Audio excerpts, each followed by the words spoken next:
En 2010, je travaillais dans une petite ville de l'État de New York. La population y était relativement peu nombreuse. Tout le monde se connaissait et les infractions étaient rares. Mon expérience la plus marquante à l'époque se résumait à quelques accidents de voiture et une bagarre dans un bar. J'étais plus jeune et je pensais tout savoir sur la peur. Après tout, j'avais déjà dû extraire des conducteurs de voitures accidentés et séparer des individus en situation de conflit. Cependant, ce qui m'attendait cette nuit-là dépassait tout ce que j'aurais pu imaginer. J'étais de service pour la 2e équipe et je commençais à somnoler lorsqu'un appel est arrivé vers 1h du matin. Le répartiteur a signalé des cris étranges provenant d'une maison abandonnée à la périphérie de la ville. Cet endroit était depuis longtemps considéré comme sinistre et les voisins se plaignaient souvent des adolescents qui s'y rendaient pour boire ou fumer des substances illicites. Mais cette fois-ci, le ton était différent. Les gens disaient que les cris étaient trop effrayants, inhumains, comme si quelqu'un hurlait de terreur ou de douleur. Je m'y suis rendu seul, car presque tous mes collègues étaient occupés ailleurs. De plus, la ville là était petite, et je pensais pouvoir m'en sortir seul. Lorsque je suis arrivé devant la maison abandonnée, l'endroit était sombre, pas la moindre lumière. Seule la lune permettait de distinguer que la façade était entièrement délabrée, que les fenêtres du dernier étage étaient brisées et que la cour était envahie par de hautes herbes sèches et quelques de vieux arbres. Je savais que cette maison était vide depuis de nombreuses années.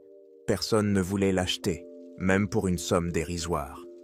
Les habitants murmuraient qu'il y avait des fantômes, que quelqu'un était mort dans des circonstances étranges. Je ne croyais pas à ces histoires, je pensais que c'étaient des légendes pour enfants. Mais cette nuit-là, debout devant la porte en bois, j'ai ressenti un froid, pas physique, mais comme s'il pénétrait jusqu'à l'âme. J'ai pris une lampe de poche et me suis approché de la porte. Elle était entr'ouverte et j'ai poliment crié que c'était la police, pour ne pas effrayer quelqu'un par mon apparition inattendue. Ma voix a résonné sourdement, comme si les murs eux-mêmes l'étouffaient. En entrant, j'ai découvert un vieux couloir dont le papier peint était décollé. Une odeur de moisi se mêlait à quelque chose de désagréable, comme une odeur de renfermé. Par-dessus toute cette puanteur, on sentait une odeur de pourriture, bien qu'il n'y ait rien de vivant ni de mort en vue. J'ai parcouru le couloir en essayant de ne pas faire de bruit. Les planches craquaient, et chaque craquement résonnait dans mon cœur comme un avertissement. À ce moment-là, j'ai pensé que quelqu'un s'était peut-être introduit ici et avait organisé une sorte de jeu rituel. Je ne savais pas encore ce qui m'attendait réellement. J'ai traversé le long couloir et me suis retrouvé dans le salon, vide et sombre. La lampe de poche éclairait des morceaux de papier peint déchirés, des planchers fissurés et des traces de peinture étranges sur les murs. Mais rien de suspect. Les cris dont parlaient Bali les voisins ne se faisaient pas entendre. Il semblait régner un silence de mort. Je commençais à penser que l'appel était un canular. Mais soudain, j'entendis un léger bruit, comme si quelqu'un tapait du doigt contre le mur. Je me mis sur mes gardes, dirigeai le faisceau de ma lampe de poche vers le coin le plus éloigné, mais il n'y avait personne. Le bruit se répéta, plus près cette fois. Je sentis l'inquiétude monter en moi. J'étais en uniforme, armé, mais quelque chose en moi me disait « Faites attention, vous ne savez pas ce qui vous attend ». Je me dirigeais vers l'escalier qui menait au 2e étage. Les marches grinçaient encore plus fort que le plancher. En montant, je vis le faisceau de ma lampe se glisser sur les murs, où apparaissaient d'étranges taches. En y regardant de plus près, je découvris que des symboles mystérieux étaient dessinés sur les murs.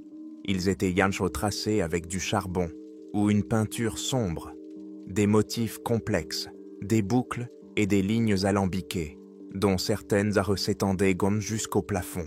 Cela ne ressemblait pas à des graffitis ordinaires. Cela ressemblait plutôt à quelque chose d'ancien, d'effrayant et de rituel. Je me tenais au milieu de l'escalier et j'ai soudainement senti des frissons parcourir tout mon corps. D'après la disposition de ces symboles, on aurait dit qu'ils venaient là, du fond du couloir, comme si quelqu'un les avait dessinés exprès, en se rapprochant progressivement du sommet. Pendant un instant, j'ai voulu faire demi-tour et partir, informer le répartiteur que l'appel nécessitait des renforts. Mais j'ai pensé que ce n'était peut-être qu'une mauvaise blague. J'ai donc décidé de continuer à monter. Lorsque j'arrivai au 2e étage, je découvris un couloir étroit avec plusieurs portes. Les portes semblaient vétustes, mais bien fermées. L'une d'elles émettait un léger bruit, comme si quelqu'un ne bougeait pas à l'intérieur, mais respirait simplement. Je m'en approchai, essayant de réprimer la peur qui m'étreignait. J'ai tendu la main vers la poignée, mais j'ai alors remarqué que les murs autour étaient découverts des mêmes inscriptions étranges, réalisées avec la même technique.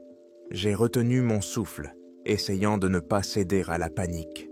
Je n'ai pas osé ouvrir la porte tout de suite. Mon cœur battait à tout rompre. Puis j'ai quand même poussé la porte. La lampe torche éclaira une pièce vide, au centre de laquelle se tenait un homme, dos à moi.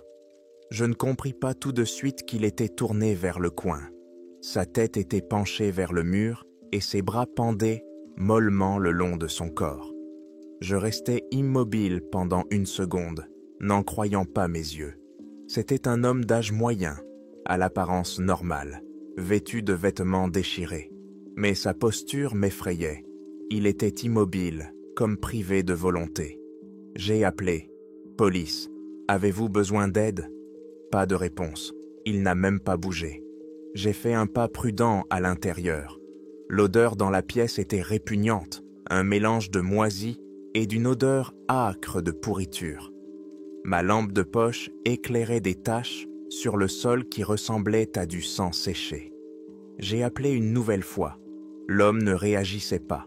Je me suis alors approché tout près, prêt à l'attraper par l'épaule pour le faire pivoter. Mais il a bougé de lui-même, très lentement, par saccades, comme si ses bras et ses jambes étaient en bois. Il se tourna vers moi, et à la vue de ce bel visage, je faillis laisser tomber ma lampe de poche.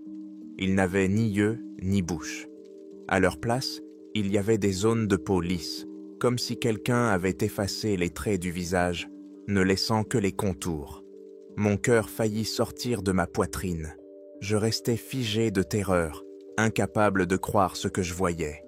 Le homme vacilla, émit un son étrange, mélange de sifflements et de grincements gémissants. Puis la lumière de la pièce s'éteignit, comme si quelqu'un avait actionné un interrupteur. Pendant une fraction de seconde, je fus plongé dans l'obscurité. Et là, je sentis immédiatement quelque chose bouger derrière moi, effleurant presque ma nuque. Je me retournai, mais je ne distinguais rien dans l'obscurité. Mon cœur battait si fort que j'avais peur qu'il ne fasse irruption hors de ma poitrine. Soudain, j'entendis un murmure à mon oreille, alors qu'il n'y avait personne autour de moi. Les phrases étaient incompréhensibles, comme une langue étrangère qui me glaçait le sang. Je sentis un souffle froid, mais les fenêtres étaient fermées. Je dirigeai la lampe de poche vers l'endroit où se tenait cet homme. Mais il n'était plus là. La pièce était vide. Seules les inscriptions sinueuses étaient encore visibles sur les murs. J'ai fait un pas en arrière et j'ai failli glisser sur une tache collante qui ressemblait à de la bave fraîche. Il semblait que quelque chose de monstrueux venait de se passer ici et que j'en avais été le témoin involontaire. Je ne me souviens pas comment j'ai rejoint le couloir, mais mes 10 jambes m'ont porté jusqu'à ce que je trouve frénétiquement la sortie vers l'escalier. Puis, j'ai découvert que le couloir avait changé. Il était plus long et il n'y avait plus de tournant. Au lieu de la cage d'escalier, il y avait un mur aveugle. J'avais l'impression que la maison elle-même avait réaménagé son espace intérieur pour me piéger. Pris de panique, j'ai éclairé les murs avec ma lampe de poche. essayant de trouver une porte qui me mènerait vers la liberté. Mais je ne voyais que de nouveaux motifs et symboles. L'idée même que je puisse rester dans cet endroit sinistre pour toujours me remplissait d'horreur. Quelque part au fond de la maison, j'entendis un rire, mais il était étrange, comme étouffé et polyphonique. J'eus l'impression d'entendre plusieurs gorgées brûlantes. Puis, j'entendis ce murmure, comme s'il venait de toutes parts à la fois. J'avais l'impression d'être dans une réalité étrangère, où les lois habituelles ne s'appliquaient pas. À un moment donné, je fermai les yeux et demandai mentalement que tout cela ne soit qu'un cauchemar. Cependant, en ouvrant les yeux, je voyais toujours ces dessins sinistres sur les murs. La lampe de poche clignota, et l'espace d'un instant, tout devint presque noir. J'entendis des pas derrière moi, me retournai et remarquai une ombre informe qui flottait sur le mur, une silhouette qui semblait avoir perdu toute forme humaine. Je voulais crier, appeler à l'aide avec ma radio, mais le choc était tel que ma gorge était nouée. De plus, au fond de moi, je savais qu'aucune radio de police ne pourrait me sauver. Je devais me débrouiller seul. Finalement, après une dizaine de tentatives, j'ai réussi à trouver une ouverture dans le mur. J'ai poussé la porte. Elle a cédé et je me suis précipité dans une nouvelle pièce, espérant qu'elle me mènerait dans le couloir qui descendait. Mais je me suis retrouvé dans une pièce étrange, imprégnée d'une odeur de moisi et d'humidité. À la lueur de ma lampe, j'aperçus des objets ressemblant à d'anciennes tables en bois, recouvertes de poussière, et des mêmes inscriptions effrayantes. Sur l'une des tables se trouvaient des couteaux sacrificiels, faits d'un métal inconnu, avec des traces de rouille et d'une substance sombre et figée. Je les contournais prudemment, craignant de les toucher. J'aperçus alors sur le mur une photographie qui semblait ancienne, en noir et blanc. Elle y était clouée à un panneau de bois avec un clou tordu. On y voyait 3 personnes, 2 hommes et une femme en vêtements anciens, sans sourire, le visage figé. Au dos, quelqu'un avait écrit en lettres majuscules « Ils l'ont nourri ». Ces mots me donnèrent un frisson désagréable. Tout indiquait que des rituels liés à quelque chose d'effrayant et de sombre avaient eu lieu dans cette maison. Cependant, je refusais de croire que cela pouvait être vrai. J'essayais de me dire « Ce n'est qu'une vieille secte, ils ont disparu depuis longtemps, ce ne sont que des reliques abandonnées. » Mais alors, quelle créature avais-je vue quelques minutes auparavant? Et pourquoi les murs changeaient-ils de configuration? Je me tenais là, cloué au sol poussiéreux par ma propre peur, quand j'entendis un bruit semblable à un claquement de porte. J'ai eu l'impression que quelqu'un était entré dans la pièce et j'ai immédiatement senti un souffle glacial sur ma nuque. Comme si quelqu'un d'invisible s'était penché vers mon oreille. Je me suis retourné brusquement, mais ma lampe torche n'a éclairé que le vide. Mon cœur battait à tout rompre, j'avais le souffle coupé et la bouche sèche. C'est alors que j'entendis un gémissement lointain provenant de derrière le mur, derrière lequel, en théorie, devait se trouver une sortie vers la cour ou le couloir. Cependant, au lieu du plan habituel de la maison, il y avait manifestement quelque chose d'autre. Horrifié, je compris qu'on me tirait plus profondément dans ce labyrinthe obscur. Il fallait soit trouver un moyen de sortir, soit appeler à l'aide. La radio. Je m'en suis emparé, j'ai appuyé sur le bouton, mais je n'ai entendu ni sifflement, ni réponse de l'agent de service. Un silence de mort. L'appareil ne fonctionnait tout simplement pas. J'ai alors essayé de me calmer, d'estimer où devait se trouver la sortie. Je compris qu'il fallait aller dans la direction opposée à celle où cette force inconnue m'avait conduit. Je fis quelques pas et sentis que l'air devenait plus épais et plus lourd, comme imprégné de vapeur collante. Le faisceau de la lampe flottait dans la pénombre, ne donnant pas une image claire, et les murs semblaient tantôt plus proches, tantôt plus éloignés. On aurait dit que cette maison vivait sa propre vie, déplaçant les cloisons pour m'attirer au cœur du cauchemar. À un moment donné, j'ai remarqué des traces de sang sur le sol, disparaissant au coin. Elles appartenaient peut-être à cette créature sans visage. Je ne savais pas quoi faire, les suivre ou rester sur place. Mais je n'avais pas le choix, et je m'avançais. Pas à pas, en essayant de ne pas respirer trop fort. Les empreintes sanglantes avaient un aspect étrange, comme si le pied n'était pas tout à fait humain. Les orteils étaient longs, et le talon presque absent. Ces traces menaient à une porte dont je ne me souvenais pas dans la disposition habituelle de la maison. Je l'ai entr'ouverte, et j'ai découvert une sorte de cave, alors que nous étions à l'étage.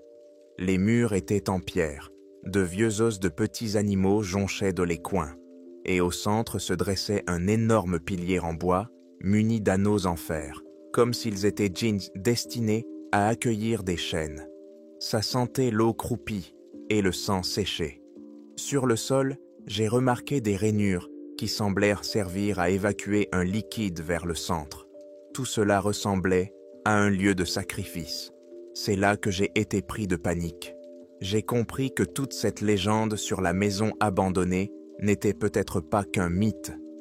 Pendant des siècles, des individus avaient pu pratiquer ici des rites obscurs, tenter d'invoquer quelque chose qui ne s'intéressait pas aux êtres humains en tant que créatures vivantes, mais seulement en tant que nourriture ou matière première.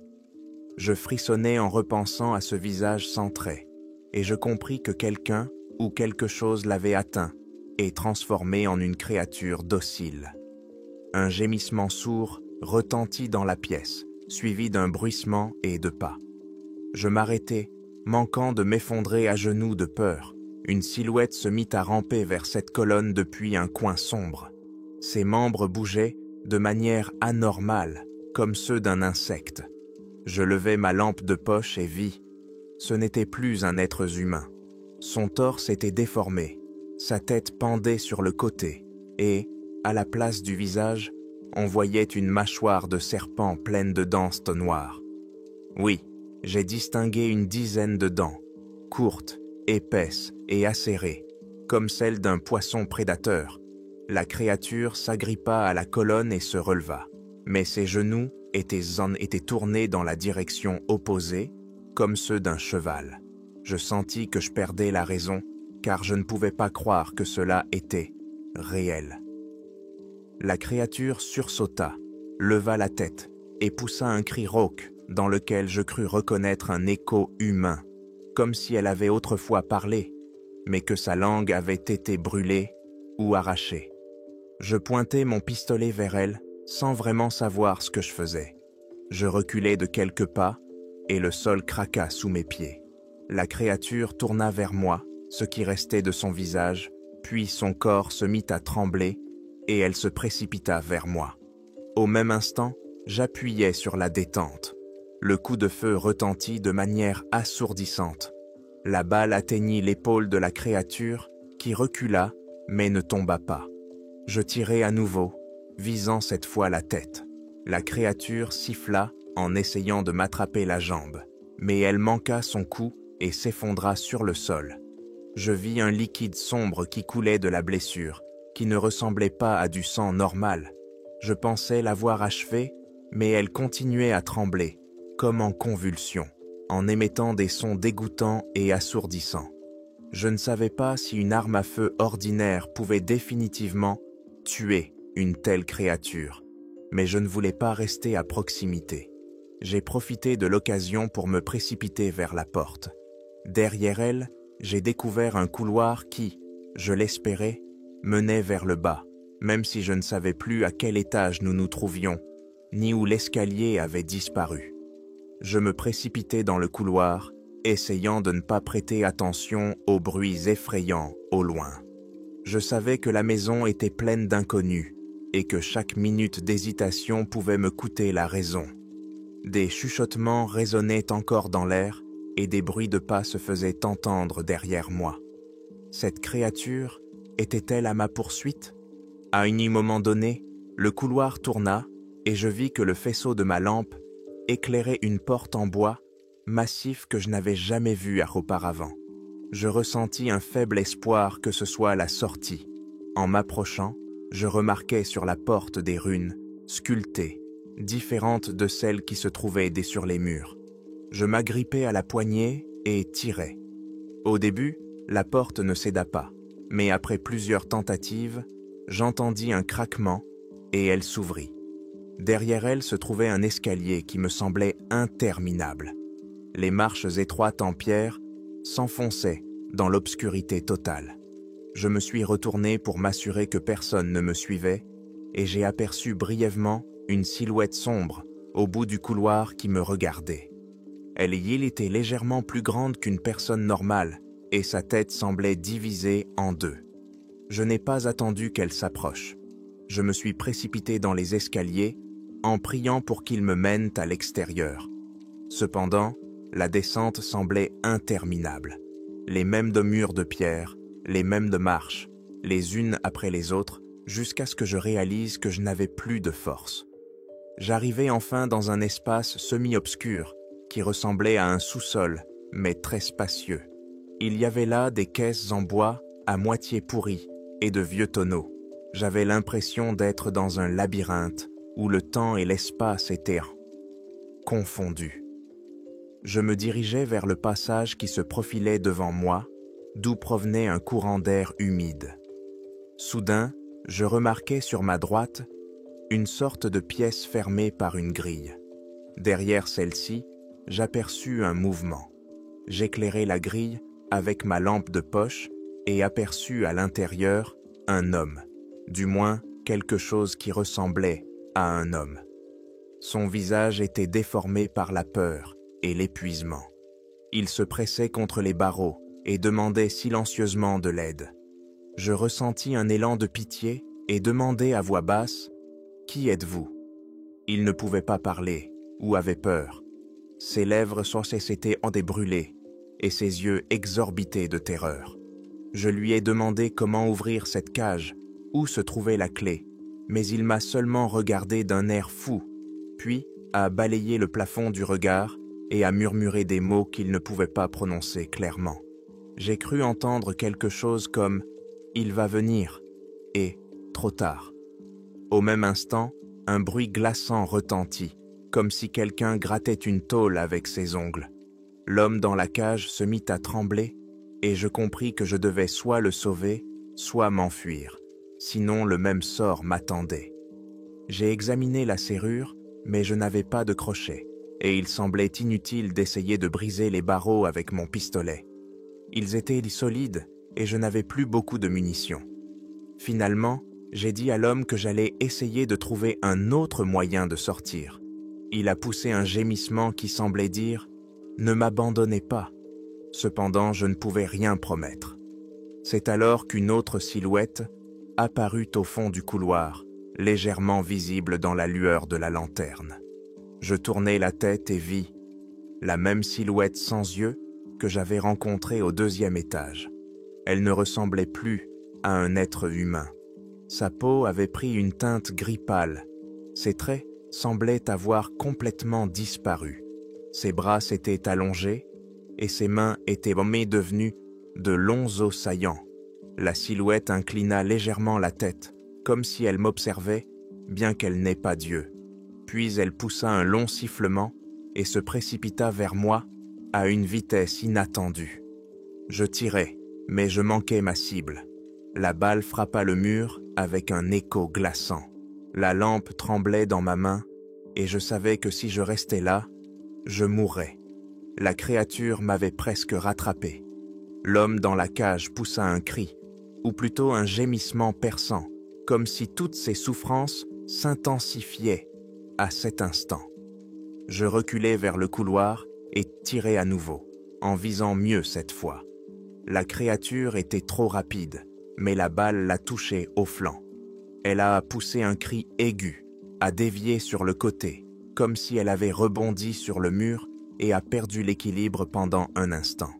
Cela m'a suffi pour me retourner et me précipiter vers le passage d'où émanait une odeur d'humidité.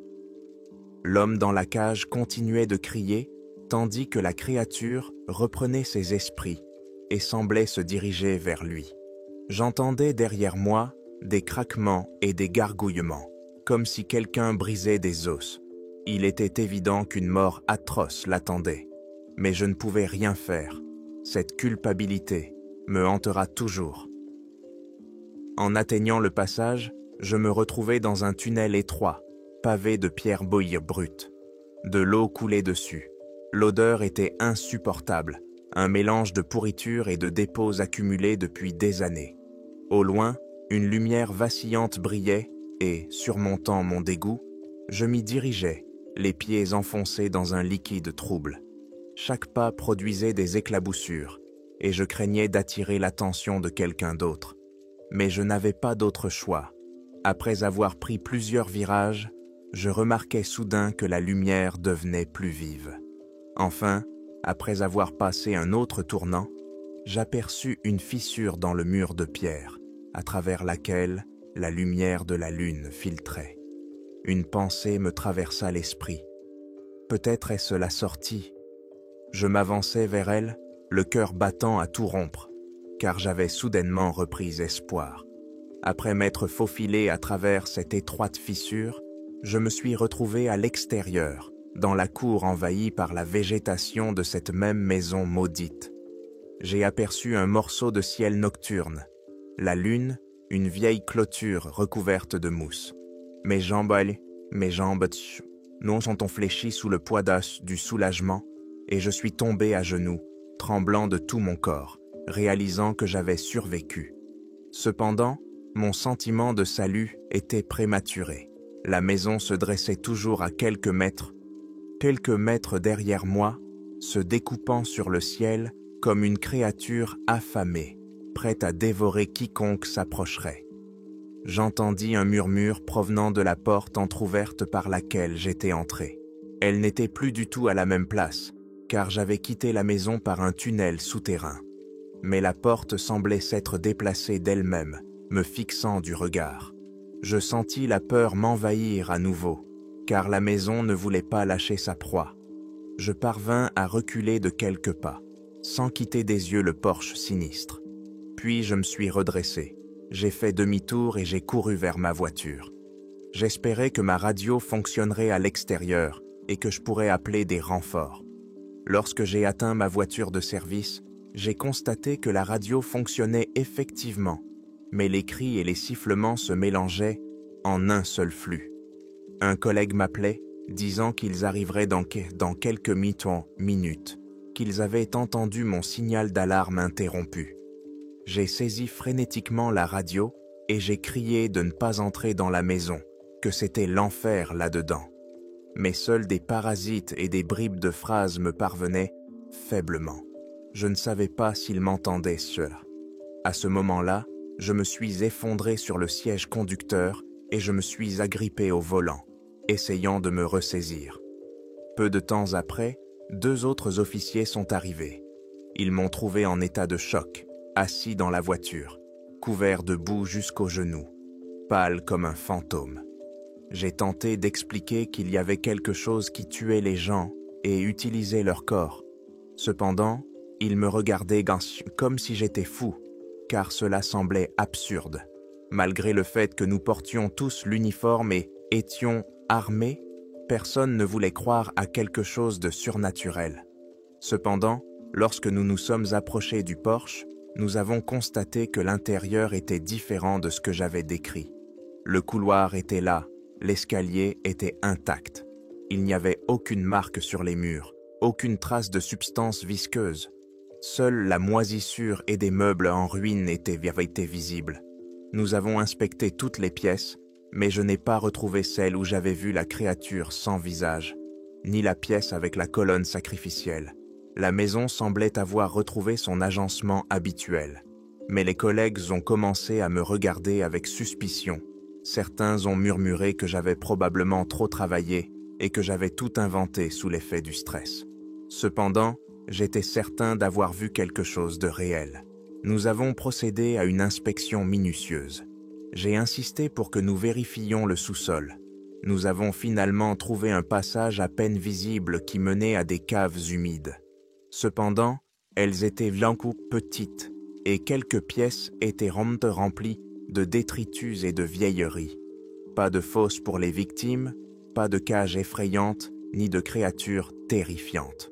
Il n'y avait même pas de passage vers le tunnel souterrain qui, d'après mes souvenirs, menait à l'extérieur.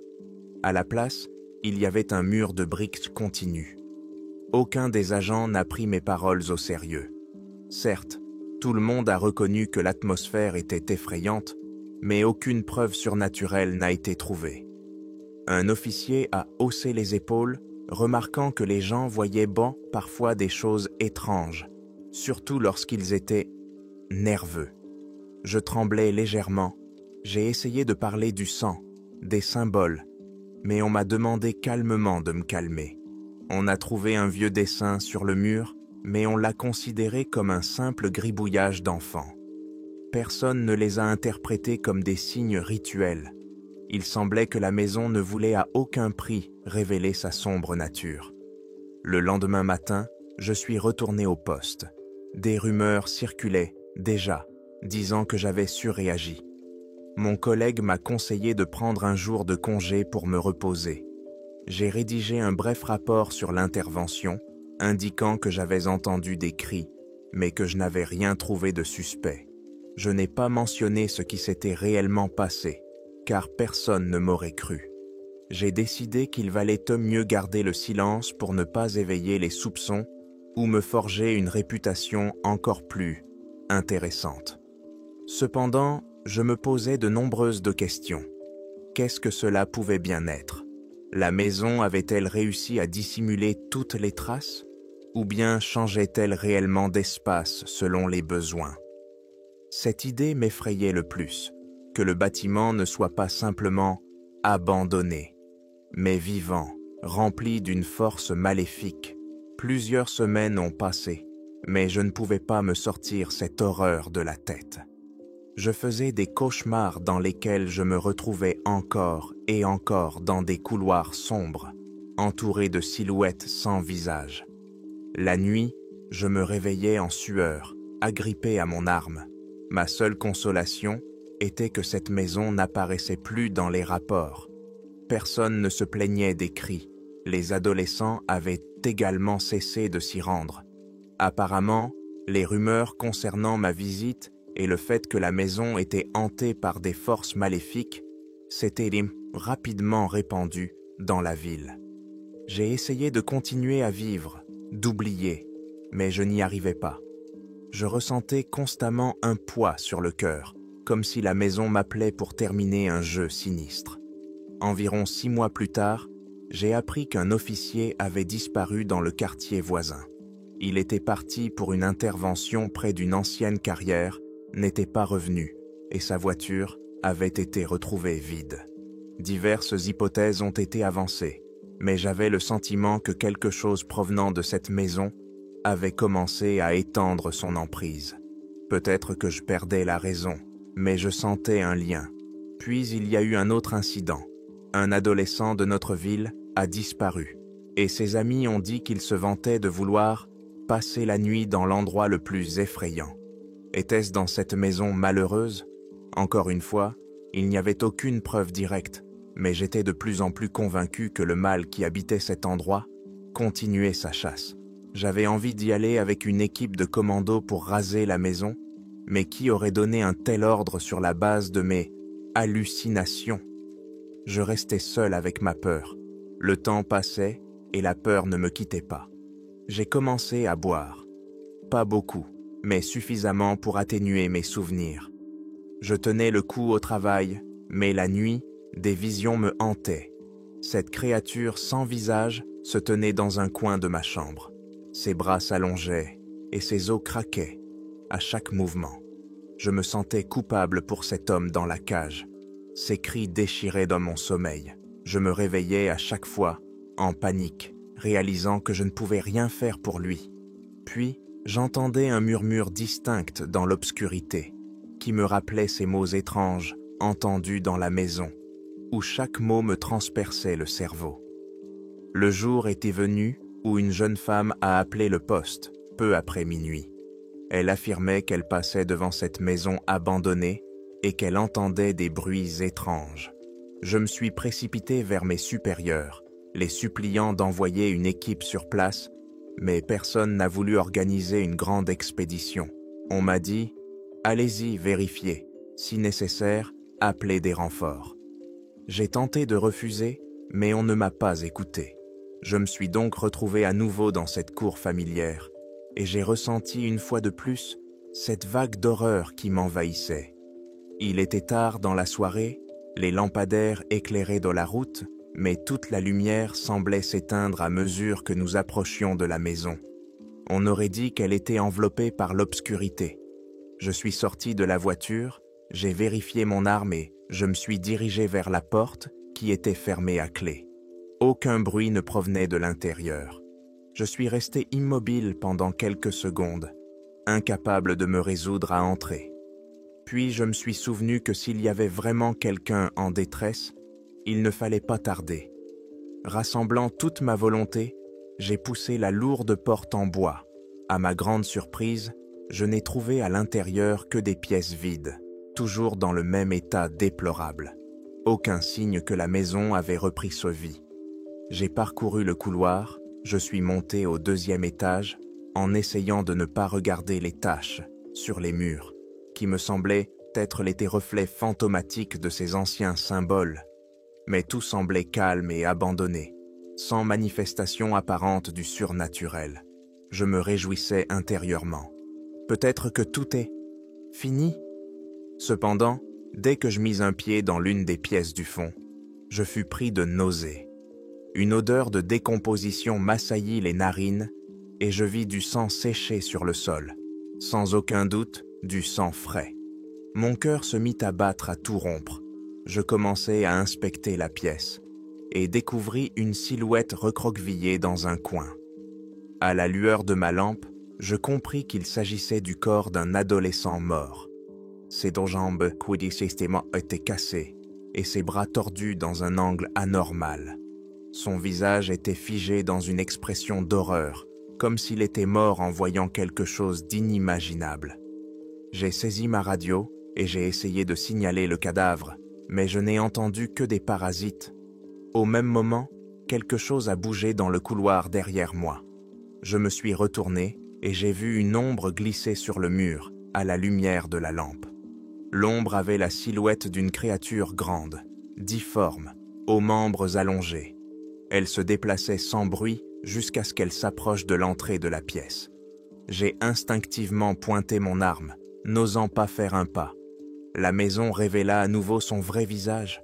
L'obscurité autour de moi s'épaissit.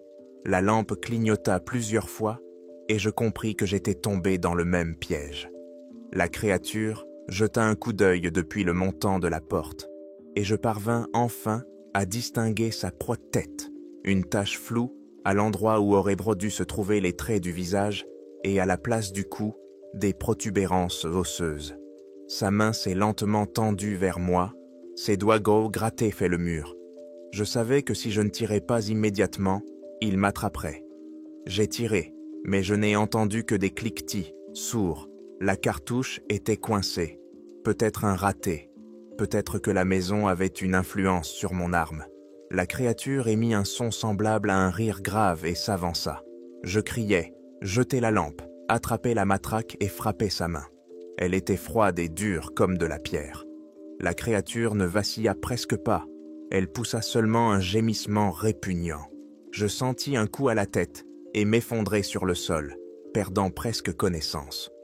Lorsque je repris mes esprits, j'étais plongé dans l'obscurité totale.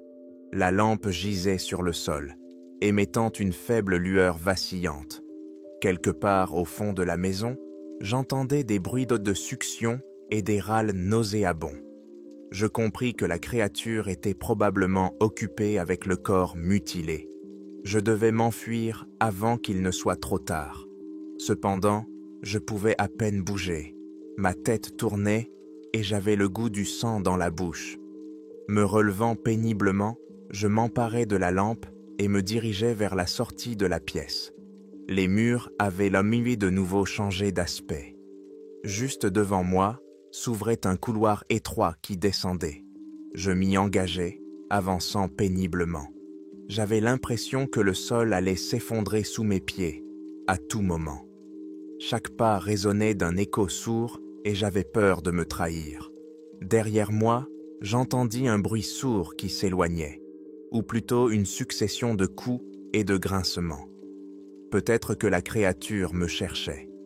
Le couloir me conduisit dans une cave semblable à celle que j'avais vue la première fois, mais tout semblait encore plus délabré.